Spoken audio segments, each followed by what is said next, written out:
সবাইকে স্বাগত জানাচ্ছি। আমি ফিরোজ তোহা। শুরুতেই সংবাদ শিরোনাম জানিয়ে দেব এই মুহূর্তে হাতে পাওয়া সর্বশেষ গুরুত্বপূর্ণ আপডেট বাংলা সংবাদ। শুরুতেই থাকছে শেখ হাসিনার পালানোর বিষয় জানতেন না সেনাপ্রধান।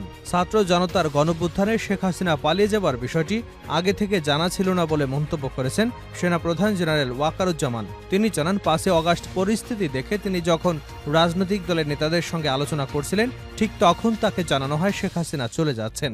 সম্প্রতি একটি ইউটিউব চ্যানেলে দেওয়া সাক্ষাৎকারে তিনি এসব কথা বলেন। সেনাপ্রধান বলেন, শেখ হাসিনা দেশে থাকলে তার জীবনের ঝুঁকি ছিল, পরিস্থিতি খুবই উত্তপ্ত ছিল। এবারে জানাবো সুনামগঞ্জে দুপক্ষের সংঘর্ষে একজন নিহত, আহত ৭০। সুনামগঞ্জে দিরায়ে খালের দখল নিয়ে দুপক্ষের সংঘর্ষে একজন নিহত হয়েছেন এবং উভয় পক্ষের কমপক্ষে ৭০ জন আহত হয়েছেন। সকাল 10:30 থেকে বেলা 11টা পর্যন্ত এই সংঘর্ষের ঘটনা ঘটে। এ ঘটনায় কয়েক গ্রামের মধ্যে উত্তেজনা ছড়িয়ে পড়ায় এলাকায় অতিরিক্ত সেনা এবং পুলিশ মোতায়েন করা হয়েছে। জানাবো রাষ্ট্রের সংস্কারের পাশাপাশি রাজনৈতিক দলগুলোরও সংস্কার প্রয়োজন। গণ আন্দোলনের বিজয় যাতে নস্যাৎ না হয় সেদিকে খেয়াল রাখার আহ্বান জানিয়েছেন বিভিন্ন রাজনৈতিক দলের নেতারা। তারা বলেছেন, রাষ্ট্র সংস্কারের কাজ শুরু হয়েছে, রাষ্ট্রের পাশাপাশি রাজনৈতিক দলগুলোরও সংস্কার প্রয়োজন। এ বিষয়ে এখনই উদ্যোগ নিতে হবে। এদিকে এস আলম গ্রুপের সঙ্গে চুক্তি বাতিল করল জ্বালানি মন্ত্রণালয়। এস আলম গ্রুপ ও ইস্টার্ন রিফাইনারি লিমিটেডের ইউনিট 2 প্রকল্পটি বাস্তবায়ন প্রস্তাব বাতিল করেছে বিদ্যুৎ, জ্বালানি ও খনিজ সম্পদ মন্ত্রণালয়ের জ্বালানি বিভাগ। বৃহস্পতিবার বিদ্যুৎ, জ্বালানি এবং খনিজ সম্পদ মন্ত্রণালয় থেকে পাঠানো এক বিজ্ঞপ্তিতে এ তথ্য জানানো হয়। জানিয়ে দেব আইএমএফের কাছে বাজেট সহায়তা চাইলেন অর্থ উপদেষ্টা। বৈদেশিক মুদ্রা রিজার্ভ সংকট কাটাতে আন্তর্জাতিক মুদ্রা তহবিল আইএমএফ থেকে বাজেট সহায়তা হিসেবে বাংলাদেশে আরও ঋণ দেবার অনুরোধ জানিয়েছে অর্থ উপদেষ্টা ডক্টর সালেউদ্দিন আহমেদ। তার আহ্বানের পরিপ্রেক্ষিতে নতুন করে ঋণ দেওয়ার বিষয়টি পরীক্ষা নিরীক্ষা করে দেখার আশ্বাস দিয়েছেন বাংলাদেশে আইএমএফের মিশনের প্রধান ক্রিস পাপা জর্জিও। এবং সর্বশেষ জানাবো ছাত্র আন্দোলনে গুলি চালানো পুলিশ সদস্যদের চিহ্নিত করে অতি দ্রুত বিচার করতে হবে। বৈষম্য বিরোধী ছাত্র আন্দোলনে যেসব পুলিশ সহ বিভিন্ন বাহিনীর সদস্যরা নিরীহ নিরস্ত্র সাধারণ শিক্ষার্থীদের উপর গুলি চালিয়েছে তাদের দ্রুত চিহ্নিত করে বিচারের মুখোমুখি করতে হবে। একই সঙ্গে নতুন করে এসব রাষ্ট্রীয় বাহিনীর সদস্যরা যেন আর কোনো দলীয় দাসে পরিণত হয় সেটিও মাথায় রেখে পুলিশ বাহিনীকে সংস্কার করতে হবে। এতক্ষণ শিরোনাম শুনছিলেন, এবার বিস্তারিত। প্রিয় দর্শক, আপনি যদি এই চ্যানেলে নতুন হয়ে থাকেন, ভিডিওটি দেখতে দেখতে চ্যানেলটি সাবস্ক্রাইব করে আমাদের সঙ্গেই থাকুন। আর এই ভিডিও সম্পর্কে আপনি আপনার মূল্যবান মতামতটি কমেন্ট বক্সে জানিয়ে দিন। আর হ্যাঁ প্রিয় দর্শক, জানিয়ে দিন ভিডিওটি কোথা থেকে দেখছেন। শেখ হাসিনার পালানোর বিষয় জানতেন না সেনাপ্রধান। ছাত্র জনতার গণঅভ্যুত্থানে শেখ হাসিনার পালিয়ে যাবার বিষয়টি আগে থেকে জানা ছিল না বলে মন্তব্য করেছেন সেনাপ্রধান জেনারেল ওয়াকারুজ্জামান। তিনি জানান, 5ই অগাস্ট পরিস্থিতি দেখে তিনি যখন রাজনৈতিক দলের নেতাদের সঙ্গে আলোচনা করছিলেন ঠিক তখন তাকে জানানো হয় শেখ হাসিনা চলে যাচ্ছেন। সম্প্রতি একটি ইউটিউব চ্যানেলে দেওয়া সাক্ষাৎকারে তিনি এসব কথা বলেন। সেনাপ্রধান বলেন, শেখ হাসিনা দেশে থাকলে তার জীবনের ঝুঁকি ছিল, পরিস্থিতি খুবই উত্তপ্ত ছিল। শেখ হাসিনাকে সেফ এক্সিট দেওয়া ঠিক ছিল নাকি তাকে দেশে রেখে বিচার করা উচিত ছিল, এমন এক প্রশ্নের জবাবে তিনি বলেন, ওই সময় একটি উত্তপ্ত মুহূর্তে তাকে ওখানে রেখে দিলে সমস্যা হতো। আর প্রথম কথা হচ্ছে, আমি তো রাজনৈতিক দলগুলোর সঙ্গে আলাপ আলোচনা করছিলাম, তখন আমাকে কিছু ব্যক্তি বলেছেন যে উনি তো চলে যাচ্ছেন, উনি অলরেডি রান। এটা আমি জানতাম না যে উনি দেশ ছেড়ে চলে যাচ্ছেন। তারপরও আমি মনে করি যে উনি দেশে থাকলে ওনার জীবনের ঝুঁকি হতে পারত। কেউ চাইবে না যে একজনের বিচার বহির্ভূত হত্যাকাণ্ড হোক, এটা মোটেও কাম্য নয়।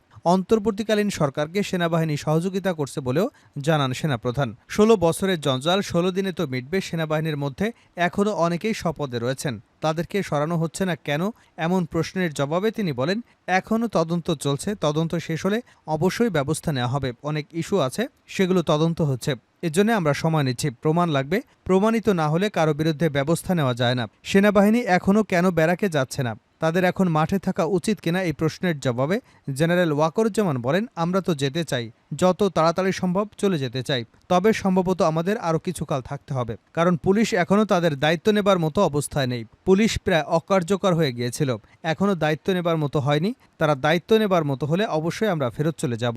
তিনি বলেন, আমি আশাবাদী সবাই একসঙ্গে যদি কাজ করি তাহলে দেশ সংস্কার করা সম্ভব হবে এবং আমরা একটি সুন্দর গণতান্ত্রিক প্রক্রিয়া যেতে পারব।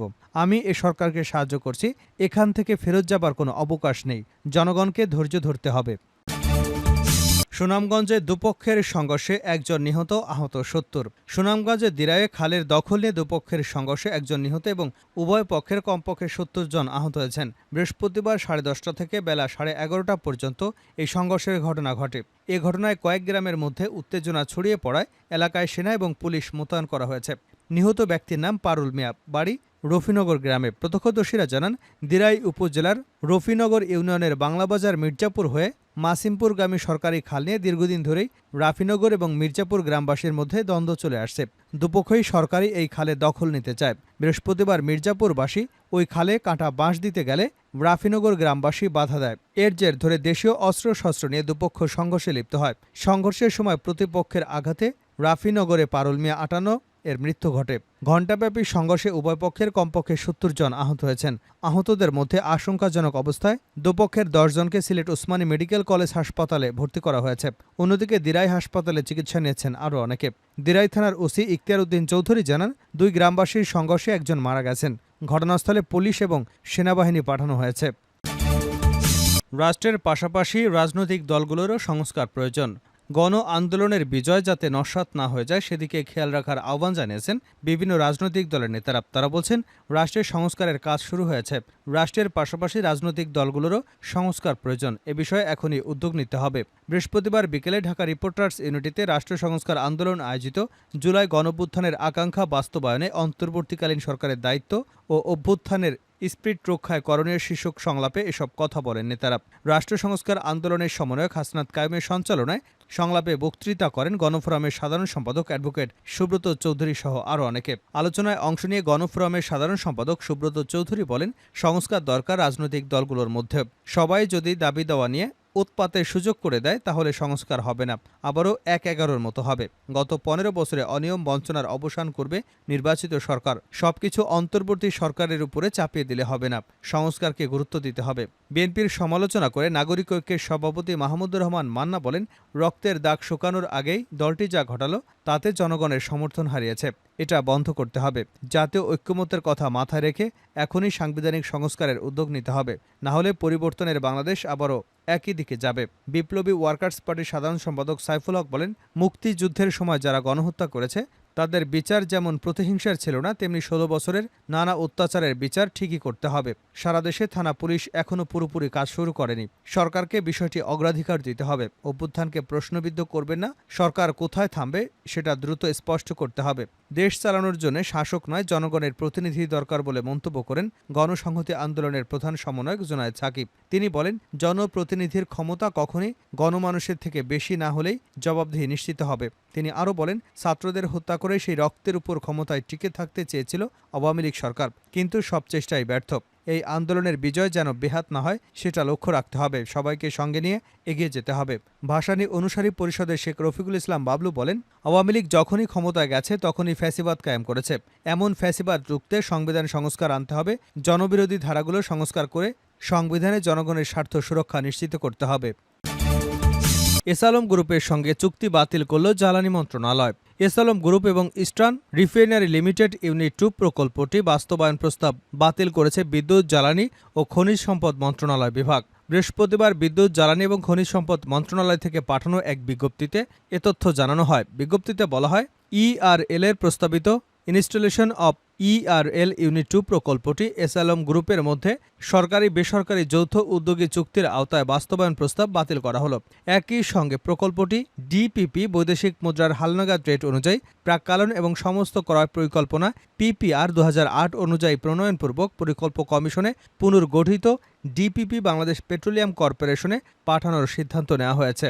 প্রসঙ্গত, বেসরকারি গ্রুপ এসআলম সরকারি প্রতিষ্ঠান বিপিসির মালিকানাধীন তেল শোধনাগার সংস্থা ইআরএল এর দ্বিতীয় ইউনিট প্রকল্প বাস্তবায়নে আগ্রহ প্রকাশ করে চিঠি দেয় সরকারকে।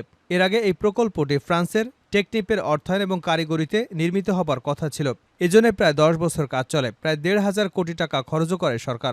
এরপর টেকনিক অর্থায়ন করবে না বলে প্রকল্প থেকে সরে দাঁড়ায়। এই সুযোগে এসআলম প্রকল্পে বিনিয়োগ করবার কথা বলে মালিকানা দাবি করে। উল্লেখ্য, বিতর্কিত ব্যবসায়ী গোষ্ঠী এসআলম গ্রুপের মালিক মোহাম্মদ সাইফুল আলম, তার 6 ভাই, স্ত্রী এবং 2 ছেলেসহ পরিবারের বেশ কয়েকজনের ব্যাংক হিসাবে তথ্য চেয়েছে আর্থিক গোয়েন্দা বিভাগ। একই সঙ্গে তাদের স্বার্থ সংশ্লিষ্ট প্রতিষ্ঠানের নামে পরিচালিত ব্যাংক হিসাব এবং অন্যান্য তথ্য চাওয়া হয়েছে। ছাত্র আন্দোলনে গুলি চালানো পুলিশ সদস্যদের চিহ্নিত করে অতি দ্রুত বিচার করতে হবে ইশরাক হোসেন। বৈষম্য বিরোধী ছাত্র আন্দোলনে যেসব পুলিশ সহ বিভিন্ন বাহিনীর সদস্যরা নিরীহ সাধারণ জনগণের উপর গুলি চালিয়েছে তাদের দ্রুত চিহ্নিত করে বিচারের মুখোমুখি করতে হবে। একই সঙ্গে নতুন করে এসব রাষ্ট্রীয় বাহিনীর সদস্যরা যেন আর কোনো দলীয় দাসে পরিণত না হয় সেটিও মাথায় রেখে পুলিশ বাহিনীকে সংস্কার করতে হবে। বৃহস্পতিবার দুপুরে রাজধানীর জজকোর্ট এলাকায় আন্দোলনে আহত এবং নিহতদের পরিবারের খোঁজ খবর নিতে গিয়ে বিএনপি নেতা ইশরাক হোসেন এসব কথা বলেন। ইশরাক বলেন, যারা আন্দোলন দমনের নামে এতদিন আওয়ামী সন্ত্রাসীদের হয়ে নিরস্ত্র মানুষের বুকে গুলি চালিয়েছেন, গুলি করে হত্যা করেছেন, তারা সন্ত্রাস, তারা কোনো আইনশৃঙ্খলা বাহিনীর সদস্য নয়। তাই সিসি ক্যামেরার ফুটেজ দেখে অতি দ্রুত তাদের চিহ্নিত করতে হবে, দ্রুত বিচারের আওতায় নিয়ে কঠিন শাস্তির মুখোমুখি করতে হবে। পুলিশের সংস্কার নিয়ে ইশরাক হোসেন বলেন, পুলিশ বাহিনী যেন কোনো দলের বা ব্যক্তির লাঠিয়াল বাহিনীতে পরিণত না হয়। তারা জনগণের চাকর, জনগণের সেবক, জনগণের ট্যাক্সের টাকায় তাদের বেতন হয়। সুতরাং জনগণের সাথে যেন প্রভুত্ব না দেখায়।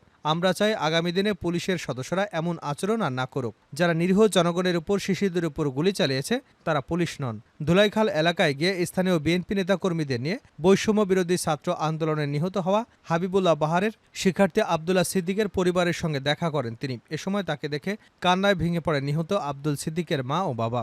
আব্দুল সিদ্দিকের বাবা মা বলেন, তাদের পরিবারের একমাত্র উপার্জনক্ষম ছিলেন আব্দুল্লাহ সিদ্দিকে। সে পড়াশোনার পাশাপাশি ধুলাইখালে পার্টসের দোকানে কাজ করতেন। তার নিহত হওয়ায় আর্থিক বেশ অসুবিধায় পড়েছেন আব্দুল্লাহ সিদ্দিকের পরিবার।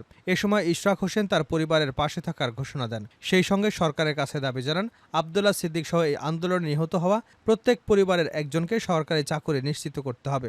নিহত সিদ্দিকির বাসায় যাওয়ার পথে একই এলাকায় গুলিবিদ্ধ 10 বছরের শিশুর শারীরিক অবস্থার খোঁজখবর নেন বিএনপির এই নেতা।